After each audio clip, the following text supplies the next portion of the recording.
আরে মনে হচ্ছে সেই ছোটবেলায় ফিরে গেছি রে। কিরকম মেখেছি বলো ঠাকুমা? দারুণ দারুণ, ঠিক আমার মায়ের হাতে কাঁচা আম মাখার মতো। তা হ্যাঁ রে, তা আমার নাতিটাকেও একটু দিয়েছিস তো? তোমার গোমরা মুখো নাতির কথা আর বলো না তো। কেন রে, ও আবার কি করলো? কি করেনি তাই বলো। কাল বিকালে বললাম চলো কাল বৈশাখী শুরু হয়েছে, পিছনের বাগান থেকে একটু আম কুড়িয়ে আনি। তা কি বললো? খুব বকা দিল, বললো আমি নাকি এখনো বাচ্চা, কোনো বুদ্ধি নেই, ঝড়ে নাকি বোকারা আম কুড়াতে যায়।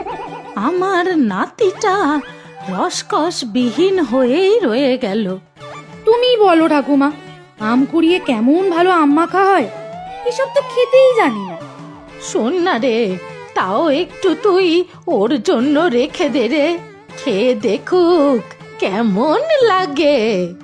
বয়েই গেছে আমার, একটুও রাখবো না, তুমি আর আমি মিলে সব খেয়ে নেব, মাকে দেবো একটু। ঠিক বলেছিস, আমি আর তুই খাবো। কি গল্প হচ্ছে দুজনে? নিশ্চয়ই কিছু মতলব ভাবছ তোমরা। তুই এতক্ষণ কোথায় ছিলি বলতো? আজ তো ছুটি তোর। স্কুল ছুটি আছে, তবে আমার তো ছুটি নেই। দেখলে তো ঠাকুমা, ছুটির দিনেও তোমার নাতির ছুটি নেই, রাজকর্ম করে বেরোতে হবে। বউকে যে একটু সময় দিতে হয় সেটাও জানি না, নাড়ু গোপাল একটা। কাল বৈশাখীতে কত লোকের ঘরের চাল উড়ে গেছে জানো? বাড় বৃষ্টিতে অনেকের দোকান ভেঙে গেছে, সেগুলোই আমরা কয়েকজন মিলে চাঁদা তুলে সারানোর চেষ্টা করছি। তা এ তো খুব ভালো কাজ, খুব ভালো রে দীপু। শুধু তাই না, গরম তো বাড়ছে, পুকুর কুয়ো সব শুকিয়ে যাবে, খাবার জলের আকাল পড়বে। সেগুলো নিয়েই প্রধান মশাইয়ের সাথে একটু আলোচনা কর। তুই আমার সোনার টুকরো নাতি, একটু আম মাখা খাবি নাকি রে? ফুলি কিন্তু দারুণ মেখেছে। আরে না না, এসব আমার ভালো লাগে না, মোটেও ভালো জিনিস না। ভালো জিনিস ভালো লাগবে কেন? শুধু কাজ আর কাজ। একটু যে বউয়ের সাথে বসে দুটো কথা বলতে হয়, একটু ঘুরতে নিয়ে যেতে হয়, সেসব মনেই থাকে না। ভালোই তো ঠাকুমার সাথে গল্প করছিলি, আম্মা খাচ্ছিস, হঠাৎ আবার আমার কথা মনে পড়লো কেন? আমি বেরোলাম। ওই গো গিন্নি, কোথায় গেলে গো? দেখো দেখো কি এনেছি দেখো। কি হলো কি? ও মা, এ তো বিশাল মাছ, কে খাবে এত? কেন কেন, আমি খাবো, তুমি খাবে, বাড়িতে আর যত লোক আছে সবাই খাবে। টাকা পয়সা কি আমার কিছু কম আছে নাকি? দাও দাও, মাছটা দাও, আমি রান্নার ঠাকুরকে কাটতে বলি। বেশ কড়া করে দুটো বড় বড় পিস ভেজে দিতে বলো তো, আর বড় করে এক কাপ চা দাও তো দেখি। ঠিক আছে, আগে তো ঘরে যাও, সারাদিন তোমার শুধু খাওয়া আর খাওয়া।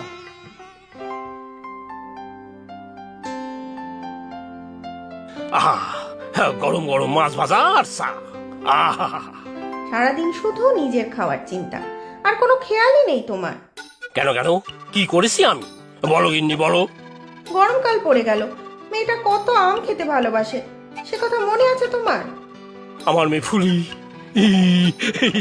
মনে আছে মনে আছে, আলবাত আছে। আমের বাগানে কালকেই মালিকে বলবো ভালো দেখে আম পেড়ে রাখবে। আমার একমাত্র মেয়ে ফুলি, সে যা ভালোবাসে সব আমি নিয়ে যাব। টাকা পয়সা কি আমার কিছু কম আছে নাকি? শুধু মেয়ে কেন, জামাই, বেয়াই, বেয়ান আর মাসিমাও তো আছেন, তাদের কথা ভাবছো না? ঠিক ঠিক, মাসিমার জন্য আমি নিজে হাতে এক ঝুড়ি আম নিয়ে যাব। হ্যাঁ, সেই বরং ভালো হবে, কালই চলো বাড়িতে যাই, আম দিয়ে আসি, মাসিমাও খুব ভালো খায়। তাই হবে তাই হবে। পয়লা বৈশাখে তো এবার যাওয়াই হয় নাই, আমি আজই বাগানে গিয়ে সব ব্যবস্থা করছি, কালই যাব। হ্যাঁ,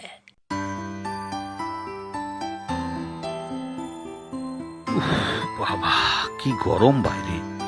এই ফুলি, যা তো এক গ্লাস জল নিয়ে আয়। পারবো না। কেন পারবি না কেন? বয়েই গেছে তোমাকে জল খাওয়াতে, নাড়ু গোপাল একটা। আবার আবার আমাকে নাড়ু গোপাল বলছিস? তা নয় তো কি বলবো, ছুটির দিনেও কি একটু ঘরে থাকতে নেই?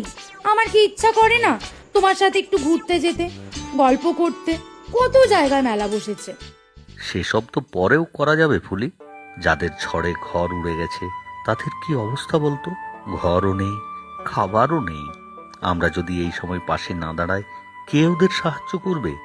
বুঝেছি, সবার দুঃখ তুমি বোঝো, শুধু আমার দুঃখ কষ্ট বোঝো না। আবার কি হলো? চোখে জল কেন? আচ্ছা, পরের রবিবার নদীর ধারে বেড়াতে নিয়ে যাব। কি এবার খুশি তো? খুশি, তবে একটা শাস্তি আছে। আবার কি? সেই যে সকালে আম মাখা করেছিলাম, সেটা খেয়ে বলতে হবে কেমন হয়েছে। তখন বাজে খাবার বলেছিলে, তার শাস্তি। না না না না, আমার এত টক একদম ভালো লাগে না। ওসব শুনবো না, খেতে হবে, এখনই আনছি। আরে এই ফুলি, শোন, যাস না।